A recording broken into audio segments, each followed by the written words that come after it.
ആദ്യം ലീഗ് പിൻവാങ്ങി. എന്താണ് ലീഗ് പിൻവാങ്ങാൻ കാരണം? എന്തിനാണ് ലീഗ് പ്രത്യേകമായിട്ട് ഒരു വീടുകൾ നിർമ്മിക്കുന്നത്? എന്തിനാണ് ഈ ദുരന്തബാധിതരായ ആളുകളെ മറ്റൊരു തരത്തിൽ കാണുന്നത്, അവിടെ നിന്ന് മാറ്റിക്കൊണ്ടുപോകുന്നത്? ഇവിടെ ടൗൺഷിപ്പ് എന്നത് ഞങ്ങൾ മുന്നോട്ട് വെച്ചൊരാശയം മാത്രമല്ല.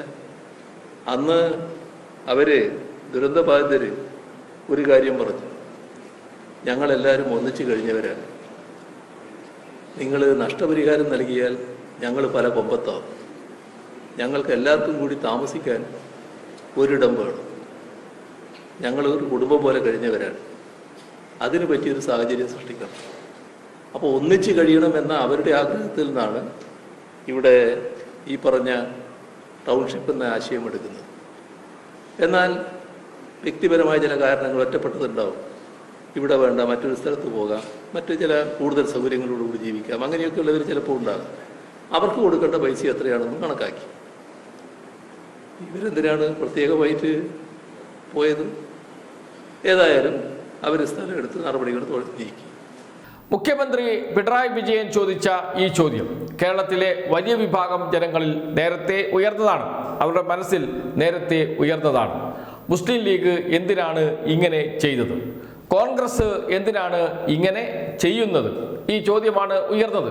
വിഷയം മറ്റൊന്നുമല്ല, വയനാട് ദുരന്തബാധിതർക്ക് വീട് വെച്ച് നൽകുന്നത് സംബന്ധിച്ചുള്ള വിവാദങ്ങൾ തന്നെയാണ്.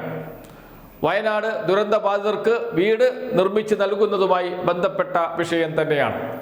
എല്ലാവരും ഒന്നിച്ചിരുന്ന് സർവകക്ഷി യോഗത്തിൽ തീരുമാനിച്ചതാണ്. എല്ലാവർക്കും അവരുടെ സംഭാവനകൾ ദുരിതാശ്വാസ നിധിയിലേക്ക് സംഭാവന ചെയ്യാം. എല്ലാവരും ഒരിടത്ത് തന്നെ വീട് വെച്ച് താമസിക്കട്ടെ, അതാണ് അവരുടെ ആഗ്രഹം. ഒരു ടൗൺഷിപ്പ് നമുക്ക് വയനാട് നിർമ്മിക്കാം, എല്ലാവരും ഒന്നിച്ച് താമസിക്കട്ടെ, അവർ പഠിക്കട്ടെ, കളിക്കട്ടെ. ഇങ്ങനെ ഒരു വലിയ പുനരധിവാസ പദ്ധതിയാണ് സർക്കാർ ആവിഷ്കരിച്ചത്. അതിനോട് യോജിച്ചു മുസ്ലിം ലീഗ്, അതിനോട് യോജിച്ചു കോൺഗ്രസ്. പ്രതിപക്ഷ നേതാവ് വി ഡി സതീശനും പ്രതിപക്ഷ ഉപനേതാവ് കുഞ്ഞാലിക്കുട്ടിയും യോഗത്തിൽ പങ്കെടുത്ത് എല്ലാ പിന്തുണയും നൽകിയതാണ്. പിന്നെ എന്തിന് മുസ്ലിം ലീഗ് പിൻവാങ്ങി? അവരെന്തിനാണ് ദുരന്ത ബാധിതരെ മറ്റു തരത്തിൽ കണ്ടത്? അതാണ് മുഖ്യമന്ത്രി ചോദിക്കുന്ന ചോദ്യമാണ്. ദുരന്ത ബാധിതരെ മറ്റു തരത്തിൽ കണ്ടത് എന്തിനാണ് എന്ന്. മുസ്ലിം ലീഗ് വീട് വെച്ച് നൽകാമെന്ന് പറഞ്ഞപ്പോൾ ഒരു വിഭാഗത്തിൽപ്പെട്ടവരാണ് വീട് സ്വീകരിക്കാൻ തയ്യാറായത്. എന്തിനാണ് അവരെ ഈ കൂട്ടത്തിൽ നിന്ന് മാറ്റി നിർത്തിയത്? ഇത് കേരളത്തിന് അനുയോജ്യമായ രീതിയാണോ? ഈ ചോദ്യമാണ് ചോദിക്കുന്നത് മുഖ്യമന്ത്രി പിണറായി വിജയൻ വാർത്താ സമ്മേളനത്തിൽ. പക്ഷേ കേരളത്തിൽ നേരത്തെ എല്ലാവരുടെയും മനസ്സിൽ ഉയർന്ന ഒരു ചോദ്യം അത് തന്നെയായിരുന്നു. എന്തിനാണ് ഇത്തരമൊരു നിലപാടിലേക്ക്, നടപടിയിലേക്ക് മുസ്ലിം ലീഗ് പോകുന്നത്? കേരളത്തിൽ മതേതരമായി ചിന്തിക്കുന്ന രാഷ്ട്രീയ പാർട്ടിയാണ് മുസ്ലിം ലീഗ് എന്നൊക്കെയാണല്ലോ പറഞ്ഞു വരുന്നത്. മതേതരമായി ചിന്തിക്കുന്ന രാഷ്ട്രീയ പാർട്ടിയാണെങ്കിൽ അവർ ജനങ്ങളിൽ നിന്ന് പിരിച്ചെടുത്ത തുക വയനാട് ദുരിതാശ്വാസ നിധിയിലേക്ക് സംഭാവന ചെയ്താൽ മതി. അത് പ്രത്യേക ഫണ്ടായി മാറ്റിവെക്കണം എന്നാണ് പ്രതിപക്ഷ നേതാവും പ്രതിപക്ഷ ഉപനേതാവും ഒക്കെ ആവശ്യപ്പെട്ടത്. അതുപോലെ തന്നെ ചെയ്യുകയും ചെയ്തു സർക്കാർ. പ്രത്യേക ഫണ്ടായിട്ടാണ് അത് മാറ്റിവെച്ചിരിക്കുന്നത്. അതിൽ നിന്ന് മറ്റ് ദുരിതാശ്വാസ പ്രവർത്തനങ്ങൾക്ക് പണമെടുക്കാൻ പാടില്ല എന്ന് അന്ന് തന്നെ എല്ലാവരും ഒന്നിച്ചിരുന്ന് തീരുമാനിച്ചതാണ്.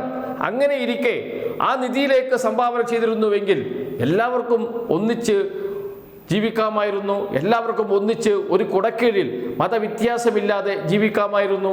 അത് എന്തുകൊണ്ട് നടപ്പായില്ല? എന്തിന് മുസ്ലിം ലീഗ് പിൻവാങ്ങി? കോൺഗ്രസും ആദ്യം ദുരിതാശ്വാസ നിധിയിലേക്ക് സംഭാവന നൽകാൻ തന്നെയാണ് തീരുമാനിച്ചത്. പിന്നീട് അവരും പുറകോട്ട് പോയി. പണം പിരിച്ചു കോൺഗ്രസ്. ആ പണം എവിടെ എന്ന ചോദ്യമാണ് മുഖ്യമന്ത്രി ഉയർത്തിയിരിക്കുന്നത്. അതിനും മറുപടി പറയാൻ കഴിഞ്ഞിട്ടില്ല. കോൺഗ്രസിന്റെ ബാലൻസ് ഷീറ്റ് ഇലക്ഷൻ കമ്മീഷന്റെ വെബ്സൈറ്റിൽ ലഭ്യമാണ്. അവിടെ എവിടെയും ഈ ഫണ്ടിനെ കുറിച്ച്, പിരിച്ച പണത്തെക്കുറിച്ച് ഒരു വാക്കുപോലും പറയുന്നില്ല. പ്രതിപക്ഷ നേതാവിന്റെയും KPCC പ്രസിഡന്റിന്റെയും പ്രത്യേക അക്കൗണ്ടിലാണ് പണം നിക്ഷേപിച്ചത് എന്നാണ് വി ഡി സതീശൻ പറഞ്ഞത്. അങ്ങനെയാണെങ്കിൽ അവർ രണ്ടുപേരും ഇപ്പോൾ മത്സരിക്കുന്നുണ്ട്. അവരുടെ നാമനിർദ്ദേശ പത്രികയുടെ സത്യവാങ്മൂലത്തിനോടൊപ്പം ഇക്കാര്യം പരാമർശിക്കേണ്ടേ? അതും പറഞ്ഞു പോയിട്ടില്ല. അപ്പോൾ ഫണ്ട് എവിടെ? പിരിച്ച പണം എവിടെ? ഈ ചോദ്യം അന്തരീക്ഷത്തിൽ ഉയരുന്നുണ്ട്. മറുപടി പറയേണ്ടി വരും കോൺഗ്രസ്. അതോടൊപ്പം മുസ്ലിം ലീഗിനോട് ചോദിച്ച പൊള്ളുന്ന ചോദ്യമുണ്ട്. മുഖ്യമന്ത്രി ചോദിച്ച ചോദ്യം, എന്തിന് നിങ്ങൾ അവരെ മറ്റു തരത്തിൽ, ദുരന്തബാധിതരെ മറ്റു തരത്തിൽ കണ്ടു എന്ന് മറുപടി പറയേണ്ടി വരും മുസ്ലിം ലീഗ് നേതാക്കൾക്കും. കാരണം ഇത് കേരളമാണ്.